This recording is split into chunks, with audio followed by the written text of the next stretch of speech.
다른 사사들은 그 사람이 어떤 인물인지에 대한 어떤 재구성이 가능한데 온니엘은, 그래서 저는 이 온니엘을 보고 있으면 이렇게 마네킹 같아.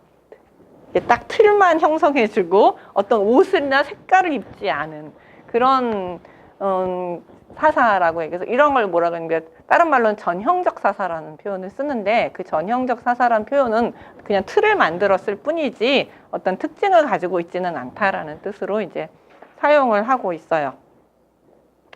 그다음에 이제 또 하나는 뭐냐 하면은, 여기서 여호와의 영이라는 표현이 나오죠. 여호와의 영이 임했다라는데, 이 사사기에서는 여호와의 영은 그 전쟁할 수 있는 능력과 연결이 됩니다. 그러니까 그 사람의 인격적 변화라든지 어떤 그 신앙적 변화하고는 좀 관련이 조금 있어요. 떨어져 있어요. 왜냐하면 이게 삼손 같은 경우를 보시면 여호와 영이 아주 강하게 임하는데, 이렇게 들여다보고 있으면은 우리 현재적으로 봤을 때 참 그리스도인인가라는 퀘션을 달면 삼손은 전혀 그런 모습을 가지고 있지 않거든요. 근데 항상 여기 사사기에 나타나는 여호와의 영, 그 다음에 이제 요게 여호와의 영은 항상 전쟁할 수 있는 능력, 파워, 임파워라고 보시면 돼요. 그래서 그 강한 여호와께서 전쟁할 수 있는 능력을 주시고 그 능력을 가지고 가서 이제 전쟁에 임하는 그런 모습들을 가지고 있어요. 그러니까 요거를 신약에 우리의 심령을 새롭게 하는 성령님과는 조금 구별되는 것으로 봐야 됩니다. 그렇지 않고서는 그 삼손을 설명하기가 어려워요. 네, 그리고 그런 특징이 있고, 또 하나는 여기 이제 40년. 그래서 선을 넘겨줘서 이겼죠. 그러니까 어떻게 이겼는지, 그러니까 사실은 다른 사사하고 이 얘기가 다른 게, 다른 사사는 이 앞부분까지는 넘겨주셨다. 그래서 세웠다. 그 다음에 어떻게 전쟁을 했는지에 대한 전쟁 이야기가 나와요. 중심 이야기 속에서 핵심적인 전쟁 이야기가 나와요. 그러니까는 온니엘이 뭐 어떻게 전쟁을 해서 어떻게 구산 리사다임을 이겼는가에 대한 이야기가 보통은 나오거든요. 에훗 이야기도 그렇고 드보라 이야기도. 근데 그 부분이 빠져 있어요, 사실. 싹 빠져 있어요. 그러니까는 그래서 앞부분의 이야기와 그다음에 이제 이겼다. 그다음에 40년이 평온하였다. 그가 죽었다. 뭐 이제 이렇게. 그래서 앞부분과 뒷부분만 있고 중간에 이야기가 없어요. 사실은 그 사사 이야기도 보시면 그렇게 틀이 들어가요. 그 온니엘은 이것만 있고 중간에 이야기가 없는데, 다른 사사 이야기는 뭐 여호와께 임해서 영이 임했다까지 나오고, 그 다음에 전쟁을 어떻게 했는지에 대한 이야기가 나오고, 그 다음에 마지막에 이제 이겨서 40년이 평온했고 죽었고 뭐 어디 장사되었다라는 이야기가 또 틀이 있어요. 그래서 그 메인 이야기에도 프롤로그가 있고 에필로그가 있고 중심 이야기가 있어요. 그러니까 사사기 전체가 어떻게 보면은 그런 그 프롤로그, 중심 이야기, 에필로그의 틀을 가지고 이야기를 진행한다고 볼 수 있죠. 근데 온니엘은 없어요. 그리고 이제 여기서 보면은 여기서 손이라는 표현이 나오는데, 손은 파워를 나타내요. 여호와의 손도 파워, 힘, 능력 이런 것들을 갖고, 능력이라는 것에 대한 상징적인 표현이고요. 그 다음에 이제 그 땅이 40년, 이제 40년이라는 것이 사사기에서는 많이 등장을 하는데, 물론 광야 시대도 40년이라고 하는데, 40년은 대체적으로 한 세대를 표현합니다. 한 세대. 그러니까 40년이 그 땅에 평온하였다라는 얘기는 온니엘의 이 구원 사건으로 인해서 한 세대 동안은 이스라엘 백성들이 여호와의 구원을 보고 여호와의 말씀대로 살면서 살면서 평온한 그런 어떤 관계를 가졌다라는 것으로 상징을 할 수 있어요. 근데 이게 한 세대, 그러니까 두 세대까지, 세 세대까지 잘 못 넘어가요. 근데 한 세대가 지나고 또 다른 세대가 지나니까 또 다시 이제 여호와 앞에서 이제 잘못하는 일들이 벌어지게 되는 것이죠.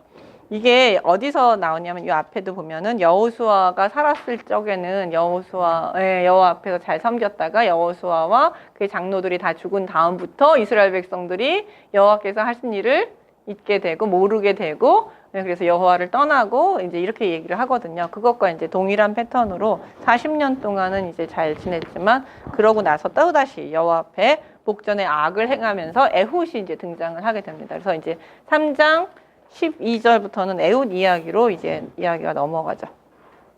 거기서 이제 똑같이 프롤로그에서는 죄를 범한 파심, 부르짖음, 구원자를 세우심까지 이제 동일한 패턴으로 등장을 하는데, 이스라엘 자손이 여호와의 목전에 악을 행함으로 여호와께서 이번에는 모압 왕 에글론, 이것도 다 주변국이죠 지금.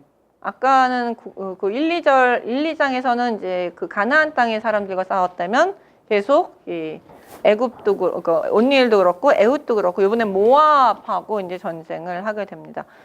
모압 왕 에글론이 강성하게 되사 그들을 대적하게 하심에 에글론의 이 암몬과 아말렉 자손을 모아 가지고 와서 이스라엘을 쳐서 종려나무 성읍을 점령하였다. 이 종려나무 성읍은 여리고 성읍이에요. 여리고가 종려나무 성읍이죠. 종려나무. 근데 여리고는 그 전략적으로 되게 중요한 위치에 있어요. 그러니까 동쪽에서 서쪽, 그러니까 이제 트랜스 요르단에서 이제 이쪽 가나안으로 들어올 때 여리고를 통해서 들어왔잖아요. 여리고가 그 중간에서 좀 있어서 이 위로 치고로 가기도 좋고 밑으로 치고 갈 수 있는 그 중간 기착점이 됩니다. 그래서 전략적으로 되게 중요한 위치예요. 근데 지금 이 모압은 요 밑에 있거든요. 근데 여기서 이렇게 치고 들어온 거죠. 치고 이렇게 들어와서 여리고를 점령했다는 거는 이스라엘 전체가 사실은 그 모압, 그러니까 되게 위험한 지경에 빠졌다라는 것을 의미해요. 그만큼 그 모압 왕 에글론의 그 침략은 상당히 치명적으로 위험한 상황이 됐기 때문에 할 수 없이 어떻게 되면 이스라엘 자손이 모압 왕 에글론을 18년 동안 섬기게 됩니다. 그러니까는 그 종속이 돼요. 종속하게 되고 지배를 받게 됩니다. 그러니까 이 봉신이 됐죠. 모압의 봉신이 돼서 그 계속 그 조공을 바쳐야 되는 그런 상황이 돼요. 상당히 오랫동안이에요. 18년 동안이면. 이스라엘 자손이 이제 이렇게 어렵게 되니까 부르짖죠. 그제서 이스라엘 자손이 여호와께 부르짖음에 여호와께서 그들을 위하여 한 구원자를 세우셨으니 곧 베냐민 사람 게라의 아들 왼손잡이 에훗이라. 라고 해서 이제 여기서 그 에훗의 가장 특징은 왼손잡이라는 거예요. 근데 베냐민, 이제 여기도 재밌는 건 베냐민 하면은 뜻이 오른손의 아들이란 뜻이에요. 벤 아들, 야민 오른손. 근데 이 에훗은 왼손잡인데 이게 히브리어로 따지면 오른손이 묶인 자라는 뜻이에요. 그러니까 왼손잡이가 아니라 오른손이 묶인 자라는 뜻이어서 한동안은 이걸 가지고 그 오른손에 장애가 있는 것이 아닌가라고 해석을 하기도 했는데, 그렇게 보기에는 사실은 이 단어가 딱 2번 쓰여요. 여기에 한 번 쓰이고 그다음에 베냐민 지파와 전쟁 20장인가에 보면은 베냐민 지파가 전쟁하러 올 때 보면 거기에서 베냐민 지파 600명이 전부 왼손잡이였는데 이 물매 돌리는 게 능숙하더라, 뭐 이런 표현이 나오거든요. 그럼 600명 전체가 다 그 오른손이 장애가 있는 사람은 아니거든요. 그러니까 이 표현은 왼손잡이에 대한 관용적 표현이라고 보는 것이 훨씬 낫고요. 그래야만 그 에훗 이야기에서 왼손잡이가 강조된 것이 훨씬 설득력 있게 설명할 수가 있어요. 그래서 김지찬 교수님은 이거를 장애로 표현했는데 전 장애로 보지 않고 그냥 왼손잡이에 대한 관용적 표현이라고 보는데, 그럼 왜 이렇게 표현했을까라고 보면 기본적으로 우리나라도 그랬지만 오른손이 잡이를 기본으로 보죠. 왼손을 잘 쓰는 사람이라고 생각하지 않고 오른손을 못 쓰는 사람이라고 생각해요. 그렇죠? 아니, 저희 딸이 왼손잡이여가지고, 저희 딸이 왼손잡이인데 어렸을 때는 그냥 뒀는데 우리 어른들이 되게 싫어하셨어요. 시어른들이 되게 싫어하셨어요. 그 왼손잡이라는 것에 대해서. 근데 그러니까 이제 어른들은 무슨 생각하냐면, 연습 계속 시키면, 오른손을 연습시키면 오른손 쓸 수 있다고 생각하시고 왜 이걸 이렇게 왼손을 쓰게 되느냐, 오른손을 쓰게 연습을 시켜야지. 그래가지고 제가요 너무 제가 스트레스를 받아서 우리 애 학교 들어가기 전에 글씨만이라도 오른손으로 쓰게 하자고 해가지고 그 글씨 쓰기를 오른손으로 시켰어요. 막 싸워가면서 혼내가면서. 그래가지고 결국 이제 오른손으로 글씨를 썼죠. 왜냐면 학교 가서 이렇게 쓰고 있는 게 그게 되게 서로 불편하잖아요. 그러니까 이제 시켰어요. 근데 학교를 딱 갔는데 학교 들어가자마자 그 1학년 때 보면은 알림장이라는 걸 써야 돼요. 속도가 안 나는 거야. 애가 이거 이렇게 차근차근 시간이 속도. 예. 근데 그 시간을 얼마 안 주는 거야, 선생님들이. 알림장. 그러니까 이건 우리나라 교육 엉망이에요, 그거는. 아니 그 가나다라도 안 배운 애한테 그 어려운 알림장을 써가지고 와야 돼요. 이거 교육 엉망이에요. 그래서 그러니까 애가 제가 우리 애가요. 대학생이에요. 네, 제가 87회 졸업생 여기가. 네, 요즘 학부형이 아니라. 그래서 그러니까 이제 우리 애가 도로 왼손으로 돌아간 거예요. 근데 글씨 연습을 왼손으로 했으면 글씨가 왼손이 이쁠 텐데 오른손으로 했다 왼손으로 돌아가니까 글씨가 어떻게 했어요? 우리 딸 글씨 엉망이에요. 저의 잘못이에요. 왼손잡이가 확실히 재주가 많죠. 저는 그 물맷돌 네. 왼손잡이 네. 재주가 많은 사람 쪽으로 많이 생각했거든요. 예. 확실히 왼손잡이가 뭐 문학도 뛰어나고 재주가 굉장히 많아요. 그러니까 예체능 쪽이 왼손잡이가 좀 많아요. 아, 양손잡이가 돼도 우리 딸내미 같은 경우에는 그래도 밥 먹을 때는 옛날에는 소수를 귀하게 여기지 않고 이상한 놈으로 생각을 했죠. 네, 그러니까 박해를 박해를 당했어요. 아니, 아직도 박해 중이에요. 왼손잡이용 가위는 더 비싸고요. 제가 제 딸이 그렇거든요. 네. 그래서 왼손잡이구나. 있어. 예. 네. 아, 왼손잡이 가위가 있네요. 있어요. 있는데 더 비싸요. 아이들요 그 왼손잡이 가위가 없으면요 자를 수 있는데 정병에 못 잘라요. 아, 그러니까 그렇죠. 혼나요. 너는 네. 왜 맨날 못 자르니? 아. 그러니까 얘는 이제 말을 못하고 친구도 그래요 선생님. 제 딸이 5학년인데 그렇죠. 네 가위 줘봐 그러면 못 자르는 거예요. 너 왜 이따위 가위 갖고 와서는 제 딸은 왼손잡이용 가위인데 얘는 그 말을 못하는 거야. 이거 왼손잡이용 가위인데요. 그 가위가 없으면 정교하게 못 잘라요. 그 당당하게 얘기를 하도록 해야 돼요. 선생님 저거 왼손잡이 얘기를 못하는 거야 지금도. 지금도 그러니까 교수님들 때는 더 그래요. 그렇죠. 우리가는 맨날 혼난 거예요. 밥 먹을 때.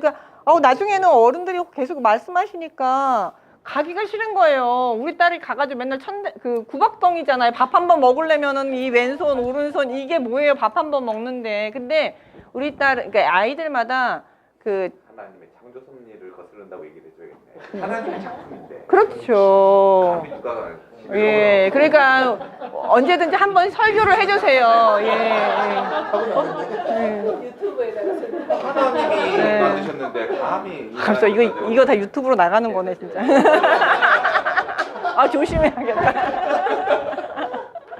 예. 입장 얘기는 그 학부형 책임이 커요. 왜 그러냐면은 그 한글을 못 가르쳐요. 1학년 때. 왜 못 가르쳐요? 다 알고 와서. 그래서 안 배운 사람. 맞아요. 하여튼 간에 그런 식으로 그러니까 왼손잡이에 대한 편견이라든지 그러니까 모든 중심이 오른손잡이로 그래서 우리도 여호와의 권능할 때 오른손에 붙잡히시고 이제 성경 자체 성경 세계관도 오른쪽이 훨씬 더 파워가 있고 권위가 있는 걸로 인정이 되는 시대이기 때문에 왼손잡이를 오른손이 불편한 자라고 이제 표현을 한 거죠. 쉽게 말하면 오른손을 중심으로. 근데 하나님은 왼손잡이는 왼손이 힘이 세요.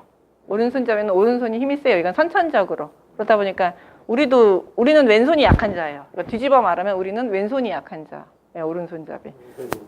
네, 우리는 왼손이 묶인 자이고 왼손잡이는 오른손이 묶인 자인 거죠. 이거는 소수 의견이 김기천 교수님이 말하는 것은 장애로 보는 것은 그냥 하나의 주장일 따름이라. 그러니까 한동안은 이게 조금 좀 많은 견해를 갖다가요. 요 견해가 이제 요즘 또 다시 수그러들고, 그러니까 처음에는 그냥 왼손잡이의 전형으로 봤다가 한동안은 또 이제 그 장애로 봤다가 요즘은 다시 이렇게 왼손잡이로 보는데 이제 왜 왼손잡이 그때 장애로 봤느냐 하면은 그건 이제 사사기를 해석하는데도 시대적 배경들이 이게 시대마다 사사기를 해석하는 방식이 조금씩 달랐어요. 이게 성경 해석적인 관계 속에서 예전에는 영웅 중심적인 성경 해석을 했죠. 그러니까 사사기에 나오는 인물들을 사사는 다 하나님이 쓰신 사람들이기 때문에 영웅이다. 그래서 우리 애들 가르칠 때 삼손 영웅, 기드온 영웅 다 이렇게 영웅으로 우리가 이제 가르치던 때가 있었죠. 그럴 때는 이제 그런 해석이 아니라 그냥 다 자연스럽게 나왔다가 그다음에 이제 어떤 시대가 되냐면 다 약한 존재. 그럼에도 불구하고 하나님께서 쓰셨다라는 이제 그 해석에 도래를 해요. 그래서 이제 그쵸 아브라함부터 시작해서 그럼에도 불구하고 그래서 하나님의 능력이 강조가 되면서 인간의 연약함이 더 강조가 된 거죠. 그럼에도 불구하고 쓰셨다라는 것이 하면서 이제 에훗에 대해서는 왼손잡이다라는 것이 이제 하는데 그게 더 강조가 되는 것이 장애가 있다라고 얘기해서 장애가 있음에도 불구하고 하나님이 쓰셨다라는 설교가 상당히 그 해석이 상당히 힘을 받게 됐어요. 그러니까 그건 해석적 그래서 이제 드보라 같은 경우는 여성임에도 불구하고 쓰셨다. 이제 그렇게 해석을 하다 보니까 이제 그런 맞는 말이기도 할 수 있겠네요. 왜냐면 그 당시에는 외손잡이를 장애인으로 봤으니까. 그러니까 일종의 핍박받는 소수잖아요. 사람 취급 못 당하는. 그렇지 않은 것 같아요. 그렇지는 않은 것 같아요. 예, 그렇게까지 극단적으로 가면 안 될 것 같은 게 왜냐하면 에훗이 여기 보면은 그 사자, 그거 뭐죠? 사자로 특사로 나와요. 사절단의 대장으로 나오는 거 보면 왕궁에서 꽤 높은 지위를 그럼에도 그러니까 동네에서 자기 지역에서 대접받는 인물이고 그다음에 거기도 600명의 용사라는 표현을 썼는데 용사는 그 상당히 당당한 인물들이거든요. 어디 전쟁을 늘 하는 데서 용사는 그 사회적 지위가 있는 인물들이고 인정받는 인물들이기 때문에 왼손잡이를 꼭 그렇게 장애로 심각하게 받느냐 문제는 또 좀 다른 문제 같아요. 근데 저기 보니까 요 성경을 강좌를 하다가 보면 여기에 이렇게 매이어가지고 이게 유일하게 어떤 분들은 이걸 하나 알았어요. 그럼 이제 10년 뒤도 20년 뒤도 계속 그대로 가는 거예요. 바뀐 걸 모르고 그런 걸 한번 정리한 게 좀 신학적인 이런 그런 걸 한번 다뤄준 그게 나오면은 옛날에는 이랬는데 요즘은 이렇다라는 거를 만약에 저기 강좌를 하는 사람들은 좀 반응.